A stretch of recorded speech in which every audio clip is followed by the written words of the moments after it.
Hello everyone, welcome back. Today we're gonna do an updated video on this Feyachi, what do you call this? The RSL-88 Reflex Sight. Okay, so this is a $50 budget optic that comes with a laser.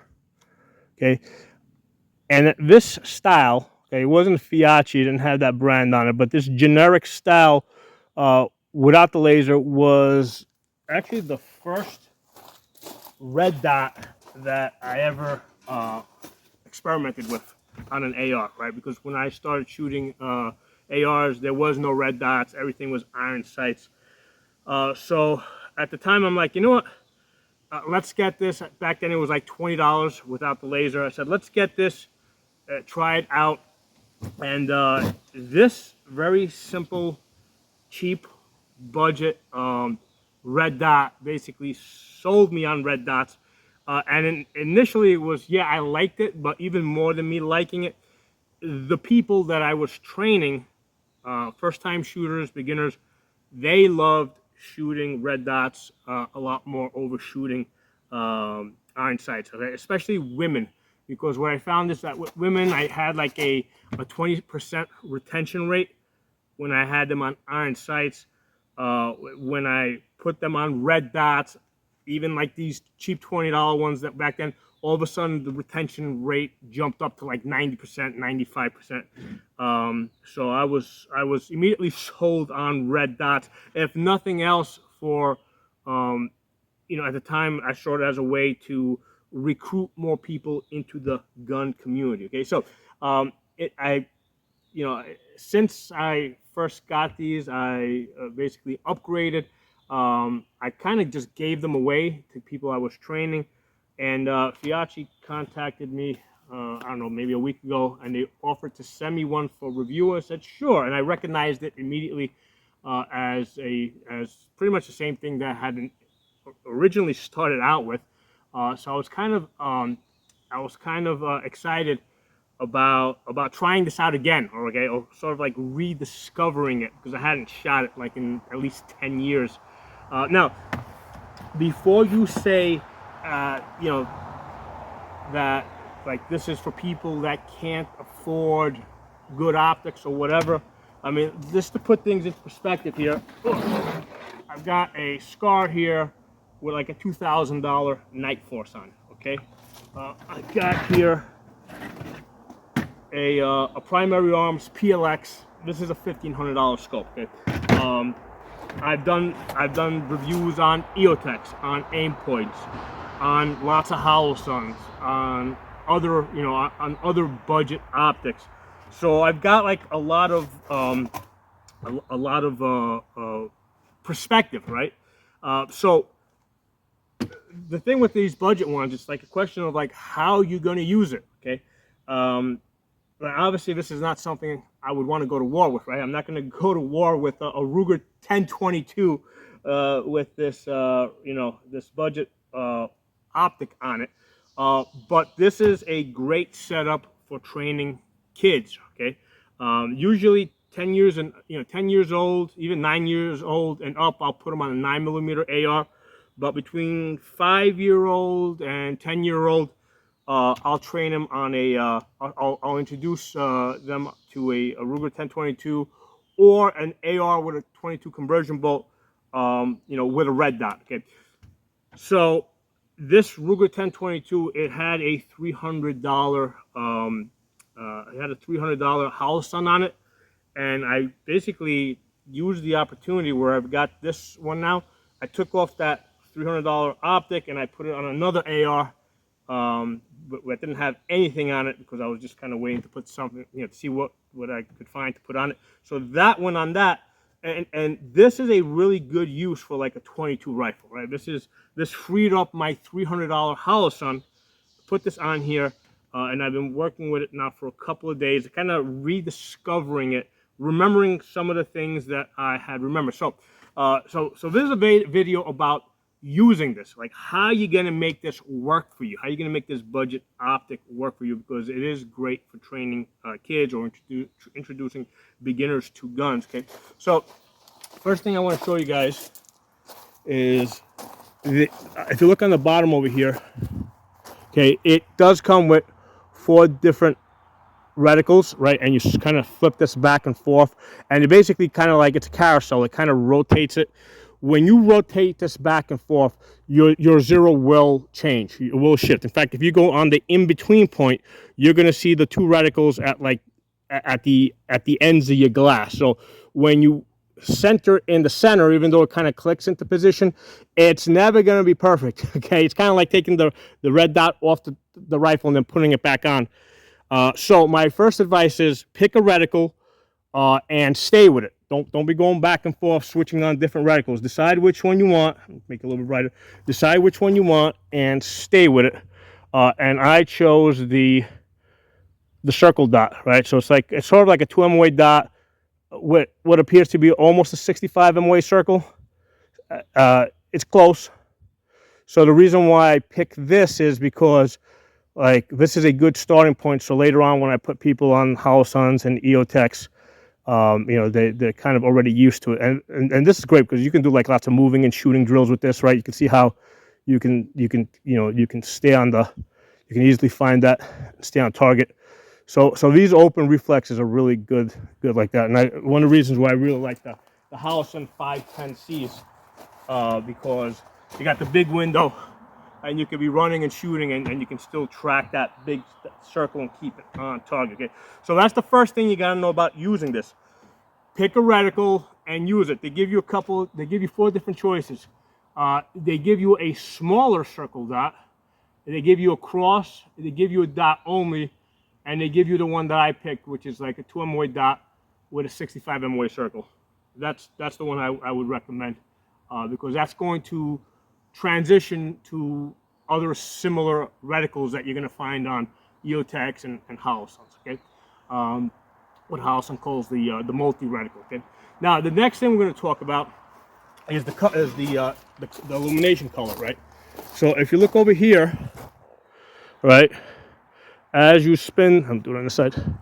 As you spin this, right, you've got green and red. You got 5 color settings.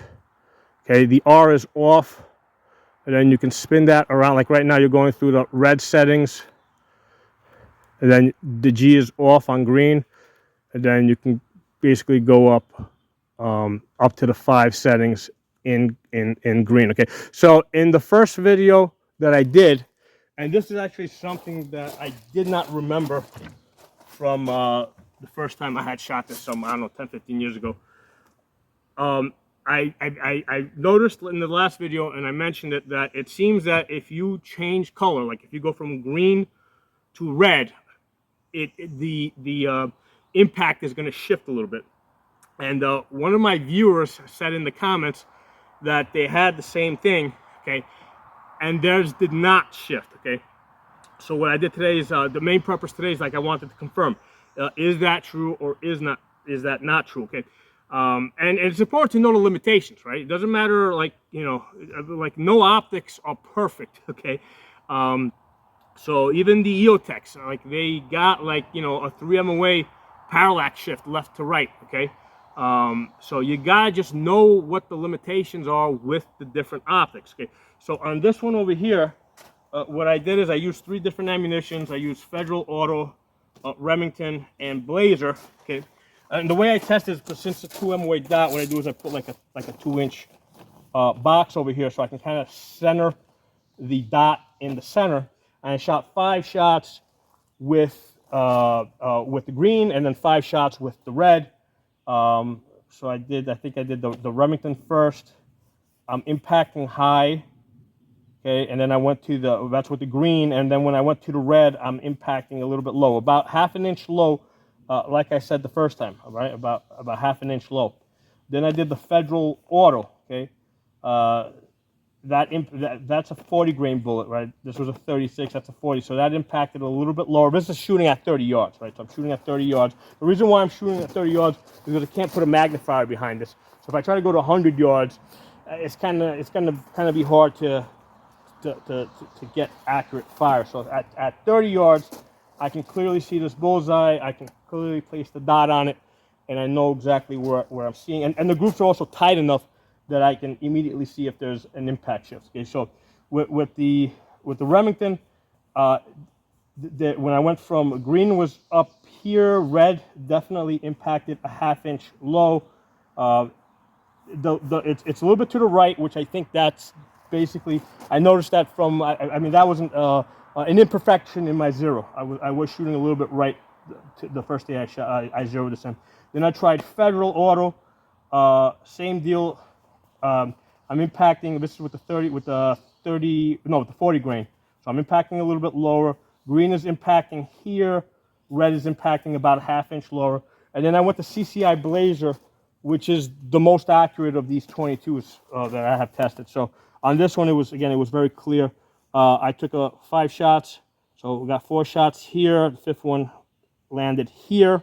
Okay, again, 22s, even the good 22s aren't like super consistent. So I got 5 shots up here with the green. Okay, and then I took another 5 shots with the red, and I'm clearly impacting, in this case, about an inch lower. Okay, so these are 38 grain bullets. So absolutely, without a question, it seems that when I go from, when I shift to red from green, there's a slight drop in the impacts. Now, one of the things I also did check for is parallax shift, because one of the things I was saying is, like, is it possible that my face is not on the right position on the gun? Okay, so, and I was conscious of that while I was testing this, trying to be super consistent. But yeah, there's definitely some parallax shift. All right, so basically, I've got a target at 100 yards that I'm shooting, that I'm looking at now, and I've got my head back here. So the left to right is not bad. Left to right is only about 3 MOA at 100 yards, and that's on par with an EOTech, right? Because that's what the EOTech gives me, left to right. Up and down is a lot more. That's like almost 12 inches at 100 yards. So if your face is a little bit higher in the gun or a little bit lower, that would explain a shift in your impacts. However, I was very conscious when I shot this, and I was making sure that my face was on the same position on the gun. So I feel very comfortable in saying that there is in fact a shift, a small shift, when you on the impacts. When you go from green to red, the red's going to be about a ½ inch to an inch lower. You just got to know the limitations. You got to know what you got here. And then, like I said, there's definitely a parallax. The 3 MOA left to right parallax shift, like I said, that's on par with an EOTech. The 12 inches up and down, I've actually seen that, I think, on the one of the SIGs, I think it was one of the SIGs red dots. So that's, I mean, that's not great, but it's not like something I haven't shipped before. And like SIG Romeo's a lot more expensive, so to see that on a on a $20 to $50 optic, that's not like that you're going to train basically kids to shoot on at usually somewhere between 20 to 30, maybe 50 yards.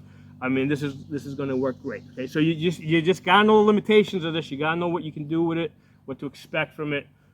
Putting this what is this? The name of this is Feyachi RSL-88 Reflex Sight on this Ruger 1022. That's a good matchup. Okay, that's a good matchup. The Ruger 1022 even with the CCI Blazer at 100 yards, I think gets basically 3 to 4 MOA. Okay, I think 3 MOA is kind of like the best I've ever shot with this rifle. Okay, so the two are fairly matched up. Now the other thing I want to talk about is this laser.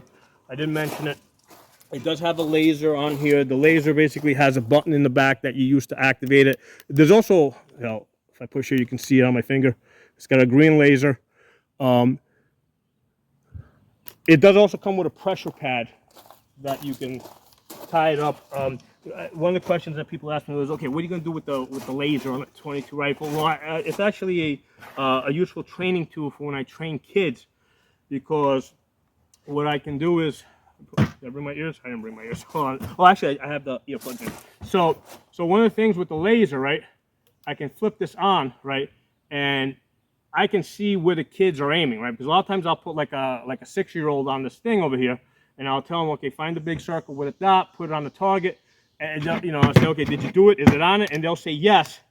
And a lot of times, like, I really don't know what they're looking at until I see them shoot, and like they're way off, okay? But when there's a laser on it, like there's a laser right now, I know exactly what they're aiming at, right? So I can hit this target. Right now I'm aiming at 2 yards, and you can hear the dinging, right? I can hit this. I can hit the target at 30 yards pretty easy just by aiming the dot. Do we have a misfire? Might have been. So yeah, that's how I use the laser. Okay, you just gotta remember to turn it off because you'll eat the battery up. That's the other thing. This red dot does not have auto on, auto off, which I've kind of gotten spoiled with on most of my optics. So if you forget to turn it off, you're gonna eat through the battery, and that's one of the issues that I had initially.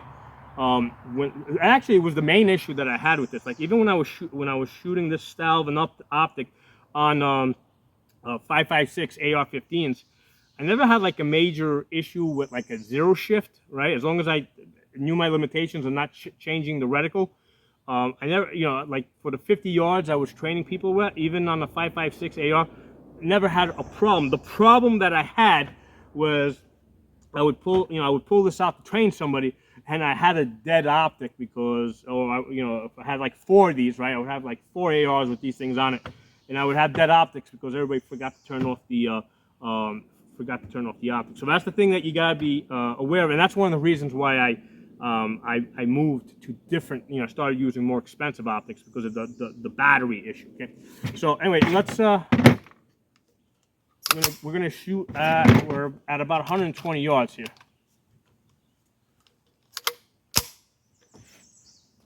Okay, so we're gonna be shooting 120 yards with this. You should be able to hear the dings. Let me dim this down just a little bit so it doesn't overwhelm my target because it is starting to get, the sun's starting to set. So when you're shooting, you want to have your optics at the lowest brightness setting where you can still basically see it and get on target, like especially if you're doing like distance shooting. So 120 yards.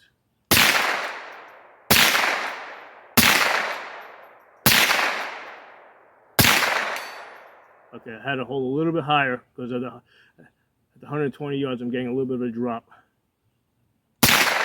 There you go. Now I'm at the top of the target. The target is 2 foot by 1 foot. So for 22s, that's at 100 yards. That can be not a terrible challenge, but you gotta know your hold over. There you go.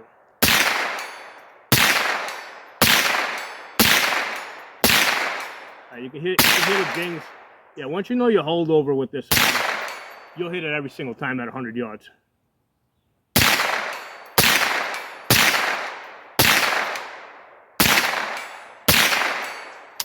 Okay.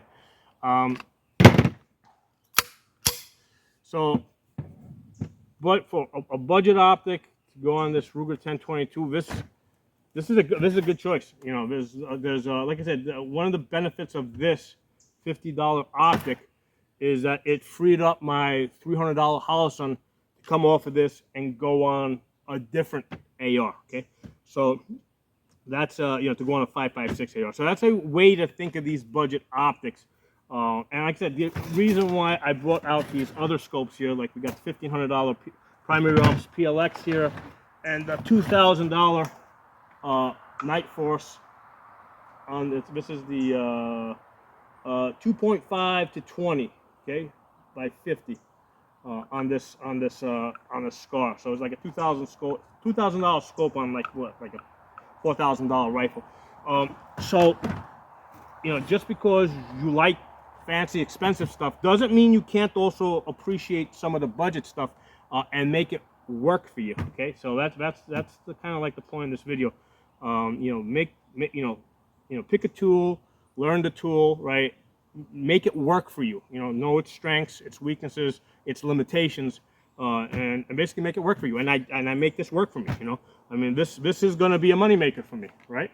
I mean, well, it was a money maker for me, you know, even when it had the $300 optic on it. But now that can come off it, and I'll be making money with this, right? Training people, you know, now with this $50 optic on it. Okay, so anyway, drop some comments. Let me know what you guys think, and I will talk to you all soon. Oh, I'm also gonna, almost forgot to tell you guys, I'm also gonna put a coupon code or a discount code in the description below, SAFA20, okay? That'll get you a 20% discount on any of the products that Feyachi sells. Now, I don't get a kickback. Feyachi does not pay me. The only thing I get out of this deal is I basically get this free optic, which is cool because I can make it work for me. You know, that's how I make money. I'm going to use this to train people. So I make 100% of my money from training people, not from advertising stuff or doing like, you know, paid promotions that are like kind of like disguised as reviews. Okay, so you know, my reviews are honest. With most products, there's going to be, you know, good stuff and bad stuff, right? Or strengths and weaknesses. I'm just going to lay out everything for you, and you just decide, you know, what's going to work for you or what's not going to work for you. Okay, so I'll put that coupon code below. That's strictly for your benefit. Get a 20% discount on anything you buy directly from Feyachi. I don't make any money on it. You know, it's just basically a freebie for you guys. Okay, so drop some comments. I'll talk to you all soon.